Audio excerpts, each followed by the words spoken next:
എല്ലാവർക്കും സൂര്യ കിച്ചണിലേക്ക് സ്വാഗതം. ഞാൻ സൂര്യ രഞ്ജീഷ്. എന്തൊക്കെയുണ്ട് വിശേഷങ്ങൾ? ചിക്കൻ ഇഷ്ടമില്ലാത്തവരായിട്ടുള്ള ആൾക്കാർ വളരെ കുറവാണ്. അപ്പോൾ ഞാൻ വിചാരിച്ചു സാധാരണ നമ്മൾ എപ്പോഴും ചെയ്യുന്നതിൽ നിന്നും കുറച്ച് വ്യത്യസ്തമായിട്ട് ഒരു ഫുൾ ചിക്കൻ്റെ റെസിപ്പി ചെയ്യാനാണ് വിചാരിക്കുന്നത്. ഇപ്പൊ നമുക്ക് ഒരു ഫുൾ ചിക്കൻ സാധാരണ നമ്മൾ ഗ്രില്ലെല്ലാം ചെയ്ത് വെച്ചിരിക്കുന്ന കണ്ടിട്ടുണ്ട്. പക്ഷെ ഗ്രില്ലൊന്നും ഇല്ലാത്തവർ എങ്ങനെ ഫുൾ ചിക്കൻ കഴിക്കും? അപ്പോൾ അതിനു വേണ്ടി ഞാൻ നമ്മുടെ എല്ലാവരുടെയും വീട്ടിലുള്ള ഒരു പോട്ട് എന്ന് പറയുന്നതാണ് കുക്കർ. അപ്പോൾ കുക്കറിൽ വെച്ച് വളരെ എണ്ണ കുറച്ച്, അതായത് നമ്മൾ ഡീപ് ഫ്രൈ ഒന്നും ചെയ്യുന്നില്ല, വളരെ എണ്ണ കുറച്ചിട്ട് നമുക്ക് എങ്ങനെ ഒരു ഫുൾ ചിക്കൻ ഉണ്ടാക്കി എടുക്കുന്നതെന്ന് കണ്ടിട്ട് വരാം. ആദ്യം തന്നെ നമ്മുടെ സ്റ്റഫ്ഡ് ചിക്കൻ ഉണ്ടാക്കാൻ വേണ്ടി നമുക്ക് ഇൻഗ്രീഡിയൻസ് എന്തൊക്കെയാണെന്ന് നോക്കാം. ഇവിടെ ഞാനൊരു ഫുൾ ചിക്കൻ എടുത്ത് നല്ല സ്കിന്നെല്ലാം കളഞ്ഞ് നല്ല കഴുകി വൃത്തിയാക്കിയ ശേഷം അതിലിങ്ങനെ വരഞ്ഞ് വെച്ചിട്ടുണ്ട്. ഇങ്ങനെ വരയുന്നത് നമ്മുടെ മസാല നന്നായിട്ട് പിടിക്കാൻ വേണ്ടിയാണ്.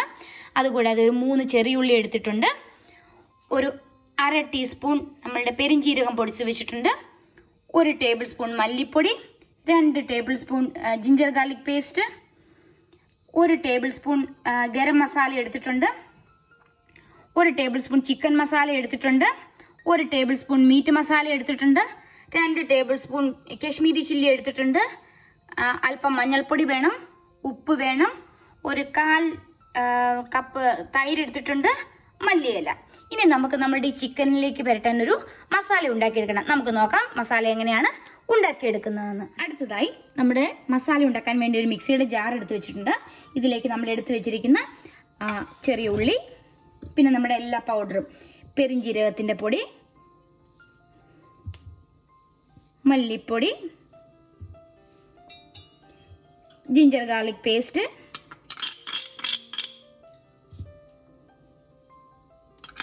ചിക്കൻ മസാല, മീറ്റ് മസാല, ഗരം മസാല, മുളക് പൊടി, അല്പം മഞ്ഞൾപ്പൊടി,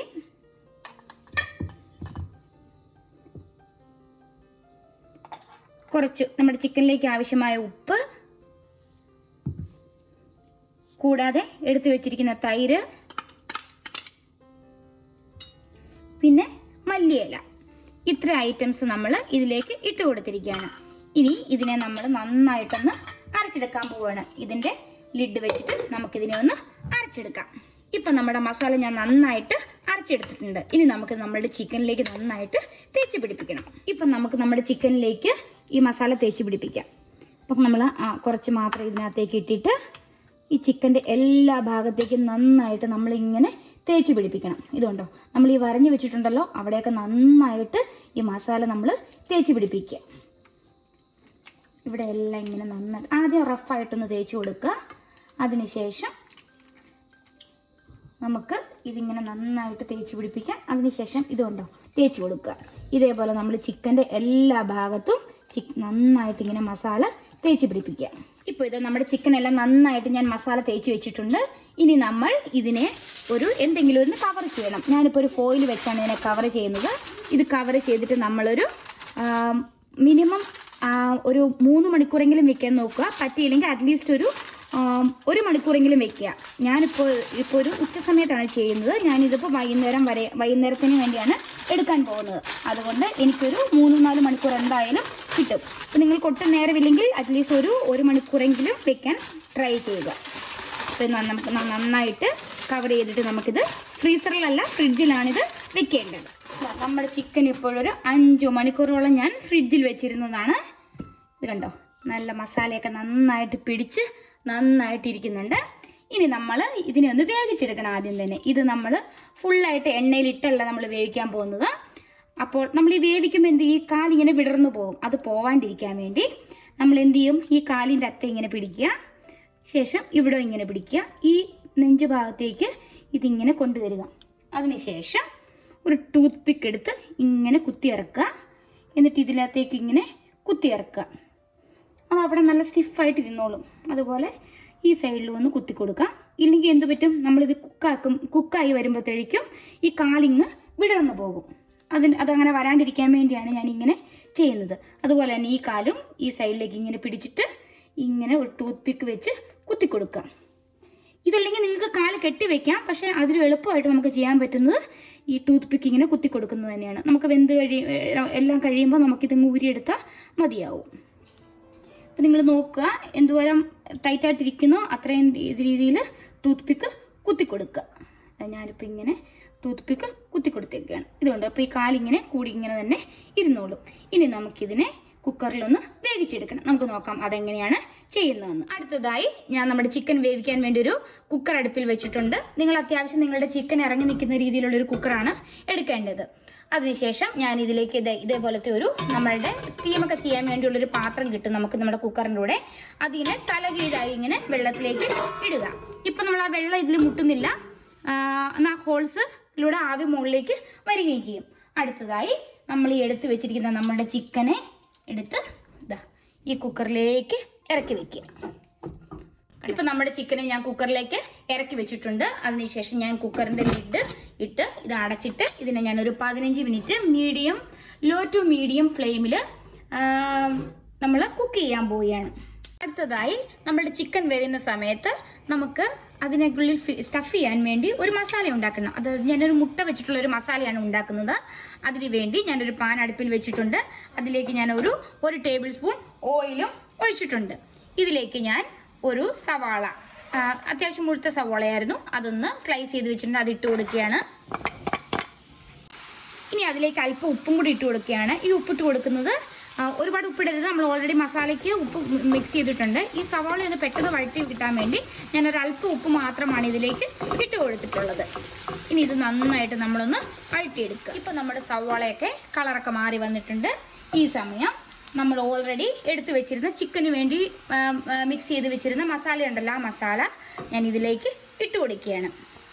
ഇതുകൊണ്ട് നമ്മൾ സെപ്പറേറ്റ് ഇനി ജിഞ്ചർ ഗാർലിക് പേസ്റ്റ് ഒന്നും നമുക്ക് ഈ മസാലയ്ക്ക് ചേർക്കേണ്ട ആവശ്യമില്ല. ഇനി ഈ മസാല ഈ എണ്ണയ്ക്കകത്ത് കിടന്ന് ജസ്റ്റ് ഒന്ന് അതിൻ്റെ ആ റോ ടേസ്റ്റ് എല്ലാം ഒന്ന് മാറി വരുന്നവരെ ഇളക്കി കൊടുക്കുക. അപ്പം നമ്മളുടെ ആ മസാലയൊക്കെ നന്നായിട്ടൊന്ന് വഴറ്റിയെടുത്തിട്ടുണ്ട്. ഈ സമയം ഞാൻ ഇതിലേക്ക് ഒരു ടൊമാറ്റോ എടുത്ത് വെച്ചിട്ടുണ്ടായിരുന്നു, അതിട്ട് കൊടുക്കുകയാണ്. എനിക്ക് എല്ലാവർക്കും അറിയില്ല, മുട്ടക്കറിയൊക്കെ ഉണ്ടാക്കുമ്പോൾ ടൊമാറ്റോ ഇടുമ്പോൾ നല്ല ടേസ്റ്റ് ആണല്ലോ, എല്ലാവരും തന്നെ ഇടാറുള്ളതാണ്. ഇത് നന്നായിട്ട് ഇനി ആ ടൊമാറ്റോയും ഈ കൂടെ ഞാൻ അല്പം കറിവേപ്പിലയും കൂടെ ഇട്ട് കൊടുക്കുകയാണ്. നമുക്ക് വേറെ ഒന്നും എടുക്കേണ്ട ആവശ്യമില്ല, വേറെ ഒരു മസാലയുടെ ആവശ്യമില്ല. വെച്ചാൽ ഓൾറെഡി നമ്മൾ എല്ലാ മസാലയും കൂട്ടിച്ചേർത്താണ് ഇതിൽ വെച്ചിരുന്നത്. ഇപ്പം നമ്മളുടെ ടൊമാറ്റോയും ഒനിയനും എല്ലാം കൂടെ നന്നായിട്ട് മിക്സ് ആയിട്ടുണ്ട്. ഈ സമയം ഞാൻ ഇതിലേക്ക് അല്പം നല്ല കട്ടി തേങ്ങാപ്പാൽ ഒഴിച്ചു കൊടുക്കുകയാണ്. നമ്മുടെ തേങ്ങാപ്പാലൊക്കെ ഒഴിച്ച് കഴിയുമ്പോൾ നമ്മുടെ ആ മുട്ടയുടെ ഇതിന് മിക്സിന് നല്ലൊരു ടേസ്റ്റ് ആയിരിക്കും. കണ്ടോ, നന്നായിട്ട് എന്നിട്ട് നമ്മൾ ഇതിനെ ഒന്ന് ഇളക്കി കൊടുക്കുക. ഇപ്പോൾ കണ്ട കളർ അങ്ങ് മാറി, വെള്ള കളറ് ആഡ് ചെയ്തപ്പോഴത്തേനും നമ്മുടെ ആ മസാലയുടെ, പക്ഷേ ഈ മസാലയ്ക്ക് സൂപ്പർ ടേസ്റ്റ് ആയിരിക്കും കേട്ടോ. ആ തേങ്ങാപ്പാലിൻ്റെ ചെറിയ മധുരവും പിന്നെ ഓൾറെഡി കുറച്ച് എരിവുണ്ടായിരുന്നു നമ്മളുടെ നമ്മളുടെ മസാലയ്ക്ക്. അപ്പോൾ ഇത് നന്നായിട്ട് ഇങ്ങനെ മിക്സ് ആക്കിയ ശേഷം ഇതിന് തിളയ്ക്കാനൊന്നും വെയിറ്റ് ചെയ്യണ്ട. ഇതിലേക്ക് ഞാൻ പുഴുങ്ങി വെച്ച 2 മുട്ടയും കൂടെ ഇട്ട് കൊടുക്കുകയാണ്. ചെറുതായിട്ടൊന്ന് വരഞ്ഞിട്ടുണ്ട്, അതായത് മസാലയൊക്കെ ഒന്ന് അകത്തേക്ക് പിടിക്കാൻ വേണ്ടി. ചിക്കൻ ആയിട്ട് നമുക്ക് ഒരുപാട് പിന്നെയും മുട്ടയുടെ ആവശ്യമില്ല, നിങ്ങൾക്ക് എത്ര മുട്ട വേണം അത്ര ഇടുക. ഞാനിപ്പോൾ 2 മുട്ടയാണ് ഇവിടെ എടുത്തിരിക്കുന്നത്. ഇതിനിങ്ങനെ നന്നായിട്ട് ആ മുട്ടയുമായിട്ട് ആ ഗ്രേവി ഒന്ന് നന്നായിട്ട് മിക്സ് ആവുന്ന വരെ ഒന്ന് ഇളക്കി കൊടുക്കുക. ഇപ്പം നമ്മുടെ സ്റ്റഫിങ്ങിനുള്ള എഗ്ഗ് മസാലയും ഇവിടെ റെഡി ആയിട്ടുണ്ട്. ഈ സമയം നമുക്ക് ഫ്ലെയിം ഓഫ് ചെയ്യാം. ഇപ്പോൾ നമ്മുടെ ചിക്കൻ എല്ലാം വെന്ത് ഒരു 15 മിനിറ്റ് ആയപ്പോൾ ഞാൻ ഓഫ് ചെയ്തിരുന്നു. ഉപ്പ് അതിൻ്റെ എയർ എല്ലാം പോയിട്ടുണ്ട്. നമുക്കൊന്ന് തുറന്ന് നോക്കാം. നമ്മുടെ ചിക്കൻ നല്ല വെന്തിരിപ്പുണ്ട്. നമുക്ക് ജസ്റ്റ് ഒന്ന് കുത്തി നോക്കാം വെന്തിട്ടുണ്ടോ എന്ന്. നമ്മുടെ ചിക്കനൊക്കെ നന്നായിട്ട് ഇതുണ്ടോ, കത്തി വെക്കുമ്പോഴേ താഴേക്ക് പോകുന്നുണ്ട്. അപ്പോൾ നമ്മുടെ ചിക്കനൊക്കെ നന്നായിട്ട് ഇതുണ്ട്, ഇവിടെയൊക്കെ നന്നായിട്ട് ഇങ്ങനെ പൊട്ടി വന്നിട്ടുണ്ട്. ഇനിയിപ്പം ഇത് ഇപ്പോഴേ എടുത്ത് നിങ്ങൾ പാത്രത്തിലോട്ട് മാറ്റരുത്. ചിലപ്പോൾ ഇത് പൊട്ടിപ്പോരാൻ, അതായത് മുറിഞ്ഞു പോരാൻ ചാൻസ് ഉണ്ട് കാലൊക്കെ. അതുകൊണ്ട് ഇത് ഇത്ര നേരം ഓപ്പൺ ആക്കി വെച്ചതും ചെറുതായിട്ടൊന്ന് തണുക്കട്ടെ. നമ്മളുടെ ചിക്കൻ ഞാൻ കുറച്ച് തണുത്ത് കഴിഞ്ഞപ്പോൾ ആ കുക്കറിൽ നിന്നും ഒരു പ്ലേറ്റിലോട്ട് മാറ്റി വെച്ചിട്ടുണ്ട്. ഇതുണ്ട്, മസാലയെല്ലാം നന്നായിട്ട് പിടിച്ചിരിപ്പുണ്ട്. ഇനി നമ്മൾ ഓൾറെഡി നമ്മളിപ്പോൾ ഒരു മുട്ട വെച്ചിട്ടുള്ളൊരു മസാലയും റെഡിയാക്കി വെച്ചിട്ടുണ്ടായിരുന്നു. ഇനി നമ്മൾ ചെയ്യാൻ പോകുന്നത് ഈ ചിക്കൻ്റെ ഇതിലേക്ക് നമ്മൾ ആ മുട്ടയെ സ്റ്റഫ് ചെയ്യാൻ പോവുകയാണ്. അതിനായിട്ട് മുട്ടയും കുറച്ച് മസാലയും കൂടി എടുത്തിട്ട് നമ്മൾ ഇങ്ങനെ എടുത്തിട്ട് ഇതിനകത്തേക്ക് നമ്മൾ പുഷ് ചെയ്ത് കൊടുക്കുക. അപ്പോൾ ഇത് അങ്ങകത്തേക്ക് പൊയ്ക്കോളും. കുറച്ച് മസാലയും കൂടെ കൂട്ടി ഇങ്ങനെ എടുക്കുക. എന്നാലല്ലേ നമ്മുടെ മുട്ടയുടെ മസാലയെല്ലാം നന്നായിട്ട് കുറച്ച് അകത്തും പിടിക്കും, ആ മുട്ടയിൽ നന്നായിട്ട് പൊതിഞ്ഞിരിക്കും. അതിനുശേഷം ഇവിടെ കുറച്ചും കൂടെ നമ്മളിങ്ങനെ മസാല ഇട്ട് കൊടുക്കുക. ഈ ബാക്കി വന്ന മസാല നമുക്ക് ഈ മുകളിലൊക്കെ ഇങ്ങനെ ഒന്ന് തേച്ച് കൊടുക്കുക.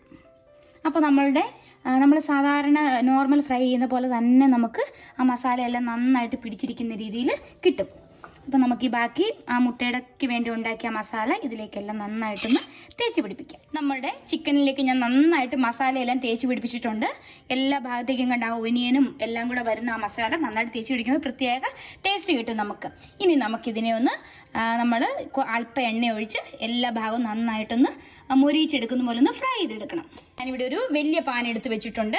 കുറച്ച് പൊക്കവും നല്ല വിസ്താരവുമുള്ളൊരു പാത്രമാണ് ഇവിടെ എടുത്ത് വെച്ചിട്ട് അതിനകത്തേക്ക് ഞാൻ 2 ടേബിൾ സ്പൂൺ കോക്കനട്ട് ഓയിലും ഒഴിച്ചിട്ടുണ്ട്. ഇപ്പോൾ നന്നായിട്ട് ചൂടായിട്ടുണ്ട്. ഞാനിനി നമ്മൾ ഈ മസാല പുരട്ടി വെച്ചിരിക്കുന്ന ഈ ചിക്കനെ എടുത്ത് ഇതിനകത്തേക്ക് വെച്ച് കൊടുക്കുകയാണ്. എന്നിട്ട് നമ്മളിങ്ങനെ ഒന്ന് ചുറ്റിച്ചു കൊടുക്കുക എല്ലായിടത്തേക്കും എണ്ണ പിടിക്കാൻ വേണ്ടി. ഇനി എന്ത് ചെയ്യണം, ഒരു മീഡിയം ഫ്ലെയിമിലിട്ട് ആ സൈഡൊന്ന് ഇതായി വരുമ്പോൾ നമ്മൾ ഇതിനെ ഒന്ന് ഫ്ലിപ്പ് ചെയ്ത് കൊടുക്കണം. അപ്പോൾ എല്ലാ സൈഡും അങ്ങനെ തിരിച്ചു മറിച്ചിട്ട് നമ്മൾ ഇതിനെ ഫ്രൈ ചെയ്യാൻ പോകുന്നത്.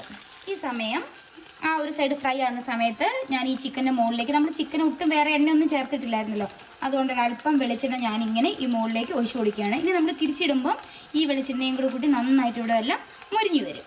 ഇപ്പോൾ ഈ ചിക്കൻ്റെ ഒരു സൈഡ് ആയിട്ടുണ്ട്. ഇനി നമുക്ക് ഈ ചിക്കനെ ഒന്ന് തിരിച്ചിടണം. ഇങ്ങനെ ഇതുകൊണ്ടാണ് ഞാൻ വിസ്താരമുള്ള പാത്രം എടുക്കണമെന്ന് പറഞ്ഞത്. ഇല്ലെങ്കിൽ നമുക്കിങ്ങനെ മറിച്ചിടാൻ വളരെ ബുദ്ധിമുട്ടായിരിക്കും. ഉണ്ടോ, അപ്പോൾ ഈ സൈഡ് കണ്ടോ നന്നായിട്ട് മുരിഞ്ഞ് വന്നേക്കുന്നത് കണ്ടോ. ഇതേപോലെ എല്ലാ സൈഡും നമ്മളിങ്ങനെ മാറ്റി ഇട്ട് ഇങ്ങനെ ഇടയ്ക്കിടയ്ക്ക് ഇങ്ങനെ ഒന്ന് കറക്കി കൊടുക്കണം.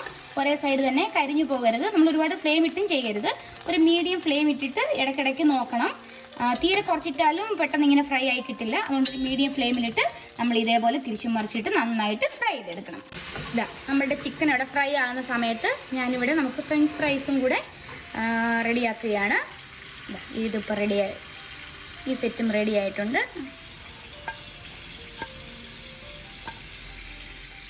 ഇതാ ഇപ്പം നമ്മുടെ ചിക്കൻ ഇവിടെ റെഡി ആയിട്ടുണ്ട്. ഇതാ എല്ലാ ഭാഗവും നന്നായിട്ട് മുരിഞ്ഞു വന്നിട്ടുണ്ട്. ഈ സമയം നമുക്ക് ഫ്ലെയിം ഓഫ് ചെയ്യാം. അതിനുശേഷം നമുക്കിതിനൊരു സെർവിങ് ഡിഷിലോട്ട് മാറ്റാം. ഇതാ നമ്മുടെ ഫുൾ ചിക്കൻ ഇവിടെ റെഡി ആയിട്ടുണ്ട്. ഇത് കണ്ടോ, ഞാൻ അതിൻ്റെ കൂടെ ഹോം മെയ്ഡ് മയനൈസ് ഉണ്ടാക്കിയിട്ടുണ്ട്, കുറച്ച് ഫ്രഞ്ച് ഫ്രൈസ് ഉണ്ടാക്കിയിട്ടുണ്ട്. ഇതൊക്കെ ഫ്രഞ്ച് ഫ്രൈസും മയനൈസും ആണ് ഇതിൻ്റെ ബെസ്റ്റ് കോമ്പിനേഷൻ എന്ന് പറയുന്നത്. അവൻ നമുക്ക് ലൈം മയനൈസ് യൂസ് ചെയ്ത് കഴിക്കാം. പിന്നെ അകത്ത് നമ്മൾ മുട്ടയുടെ ഒരു സ്റ്റഫിങ് വെച്ചിട്ടുണ്ടല്ലോ, അതും ഉണ്ട് അതിൽ. അപ്പോൾ അടിപൊളിയായിട്ടുണ്ട്. നമ്മുടെ മസാലയെല്ലാം നന്നായിട്ട് പിടിച്ച് ഇവിടെ എല്ലാം നല്ല ഫ്രൈ ആയിട്ട് വന്ന് നമ്മൾ വളരെ കുറച്ച് എണ്ണ മാത്രമാണ് യൂസ് ചെയ്തേക്കുന്നത്. അതുകൊണ്ട് നമുക്ക് ഹെൽത്തി ആയിട്ട് തന്നെയാണെന്ന് പറയാം ഈ ചിക്കൻ ഉണ്ടാക്കിയിരുന്നത്. വളരെ എളുപ്പത്തിൽ വളരെ പെട്ടെന്ന് തന്നെ നമുക്ക് ഉണ്ടാക്കിയെടുക്കാൻ പറ്റും. അപ്പോൾ നമുക്കിനി ഇതൊന്ന് ടേസ്റ്റ് ചെയ്ത് നോക്കിയാലോ. ഇത് ഇന്ന് കഴിക്കാൻ രഞ്ജിഷ് ചേട്ടനെയും ഗീതൂട്ടിയാണ് കൊണ്ടുവന്നിരിക്കുന്നത്. നമുക്ക് ചോദിക്കാം കഴിച്ചിട്ട് എങ്ങനെയുണ്ടെന്ന്. Hello, hi. അപ്പൊ നേരെ നമുക്ക് ചിക്കൻ കഴിക്കാട്ടോ.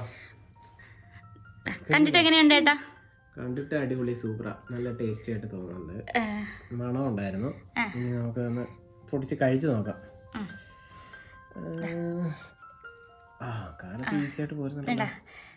നല്ല ചിക്കൻ നന്നായിട്ട് വെന്തത് കൊണ്ടാണ് അതൊക്കെ നമുക്ക് ഇങ്ങനെ എടുക്കാൻ പറ്റുന്നത്. ഞാൻ തിരിച്ചു നോക്കാം. വേണമെങ്കിൽ ചിക്കനിൽ പിടിച്ചോ, ഗീതുട്ടിക്ക് കൊടുക്കാം. ഗീതുട്ടി ഹാപ്പിയാണോ ചിക്കൻ കഴിക്കാൻ? രഞ്ജിഷയുടെ ചിക്കൻ ഇങ്ങനെ മുറിച്ചെടുക്കണ്ട, നല്ല സോഫ്റ്റ് ആയിട്ട് ഇരിക്കുന്നതുകൊണ്ട് നന്നായിട്ട് മുറിച്ചെടുക്കാം. നമ്മുടെ ടൂത്ത് പിക്ക് കുത്തിയിരുന്നത് ആണ് അതെടുത്ത് മാറ്റിയത്. എന്താ വെച്ചാൽ നമ്മളുടെ എഗ് എല്ലാം സ്റ്റഫ് ചെയ്തതെല്ലാം പുറത്തേക്ക് പോരാണ്ടിരിക്കും.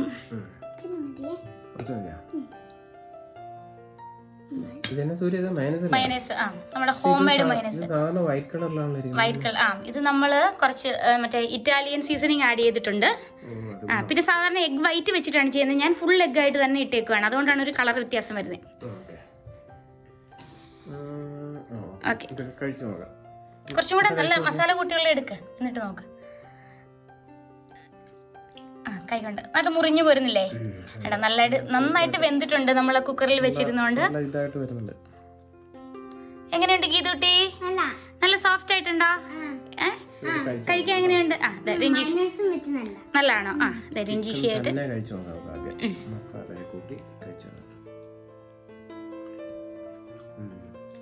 എങ്ങനെയുണ്ട്? സൂപ്പർ ആയിട്ടുണ്ടോ? നല്ല സോഫ്റ്റ് ആണോ അതോ? നല്ല സോഫ്റ്റാ, നല്ല സോഫ്റ്റ് ആയിട്ടുണ്ട്. പഞ്ഞി പോലെ തന്നെ ഇരിക്കും. നല്ലപോലെ വെന്തിട്ടുണ്ട്. പുറമെ എങ്ങനെയാണ്? പുറമെ ക്രിസ്പി അല്ല, എന്നാ ക്രിസ്പി ഉണ്ട്. നല്ല ടേസ്റ്റാ. മയണൈസ് വിചാരിച്ച ഉള്ളിലോട്ട് അങ്ങനെ ടേസ്റ്റ് വരില്ലെന്ന് വിചാരിച്ച. നമ്മൾ നന്നായിട്ട് വൈറ്റ് കളർ ആണെങ്കിലും നല്ല ടേസ്റ്റ് ഉണ്ട്. നമ്മൾ നന്നായിട്ട് വരഞ്ഞും പിന്നെ അകത്തേക്ക് നമ്മൾ മസാല തേച്ചിട്ടുണ്ടായിരുന്നു. അപ്പൊ അതെല്ലാം നന്നായിട്ട് പിടിച്ചിട്ടുണ്ടാവും അതിലേക്ക്. മയണൈസ് അടിപൊളിയാണ് കേട്ടോ. നമുക്ക് വീട്ടിൽ തന്നെ, നമ്മൾ പുറത്തുനിന്നൊന്നും മേടിക്കേണ്ട ആവശ്യമില്ല. നമുക്ക് വീട്ടിൽ തന്നെ എളുപ്പത്തിൽ ഉണ്ടാക്കി. ഞാൻ ഇന്നിപ്പോൾ അതിന്റെ വീഡിയോ എടുത്തില്ലായിരുന്നു. എങ്ങനെയുണ്ട്? ഫ്രഞ്ച് ഫ്രൈസും നമ്മുടെ മയണൈസുമാണ് ഇതിന്റെ. പിന്നെ നമ്മൾ ഈ മറ്റേ ഗ്രിൽഡ് കഴിക്കില്ലേ, വ്യത്യസ്തമായിട്ടുള്ള ടേസ്റ്റ് ആണ്. പിന്നെ ആ ഓയിൽ ഇത് വന്നിട്ടുള്ളതുകൊണ്ട് ചെറുതായിട്ട് നല്ല ടേസ്റ്റാണ്. കോക്കനട്ട് ഓയിൽ ഒഴിച്ചതിന്റെ അതിന്റെ പ്രത്യേക ഫ്ലേവർ ഉണ്ടോ നമ്മൾ ചിക്കൻ ചെയ്തപ്പം? കോക്കനട്ട് ഓയിലിന്റെ ആയിട്ടില്ല, പക്ഷെ ആ ഓയിൽ മൊത്തത്തിലുള്ളതുകൊണ്ട് ടേസ്റ്റ് വരുന്നുണ്ട്. എന്നാലും നല്ല ഫ്ലേവർ ആണ്, ഭയങ്കര സോഫ്റ്റ് ആണ്, കഴിക്കാൻ നല്ല ഇതാ, എനിക്ക് ഇഷ്ടമുണ്ട്. ഈ മയണൈസും കൂടെ ഒക്കെ ഉണ്ടെങ്കിൽ അടിപൊളി. ഒരു ഫ്രൈസും മയണൈസ് നമുക്ക് നല്ല അടിപൊളി മയണൈസ് നമുക്ക് വീട്ടിലുണ്ടാക്കി എടുക്കാം. ഞാൻ കാണിച്ചു തരാതുണ്ടോ, നല്ല തിക്കായിട്ട് തന്നെ ഉണ്ട്. അപ്പോൾ ഇവര് ടേസ്റ്റ് ചെയ്യാണ്. സൂപ്പർ ആയിട്ടുണ്ട്. ചിക്കൻ നല്ല ടേസ്റ്റ് ആണ്, നല്ല സോഫ്റ്റ് ആണ്. എന്തായാലും എല്ലാവർക്കും ഒന്ന് ട്രൈ ചെയ്ത് നോക്കണമെന്നാണ്. അപ്പോൾ നമ്മൾ എഫേർട്ട് ഇട്ട് കഴിഞ്ഞാലും ടേസ്റ്റ് വരുന്നതുകൊണ്ട്, പക്ഷെ ഒരുപാട് എഫോർട്ട് ഇല്ലല്ലോ. ജസ്റ്റ് മാരിനേറ്റ് ചെയ്ത് വെച്ച് കഴിഞ്ഞാൽ ജസ്റ്റ് കുക്ക് ചെയ്തു ഫ്രൈ ചെയ്തു, അത്രേ ഉള്ളൂ. Super taste. അപ്പോൾ ഗീതുട്ടി ശരി, എല്ലാവർക്കും ബൈ ബൈ. അപ്പോൾ നമ്മുടെ ചിക്കൻ ഇത് അടിപൊളിയായിട്ട് വന്നിട്ടുണ്ട്. അപ്പോൾ നിങ്ങൾ എല്ലാവരും ഇതുപോലെ ഒന്ന് ട്രൈ ചെയ്ത് നോക്കണം. അപ്പോൾ പുതിയൊരു വീഡിയോ ആയി കാണുന്നവരെ ബൈ ബൈ.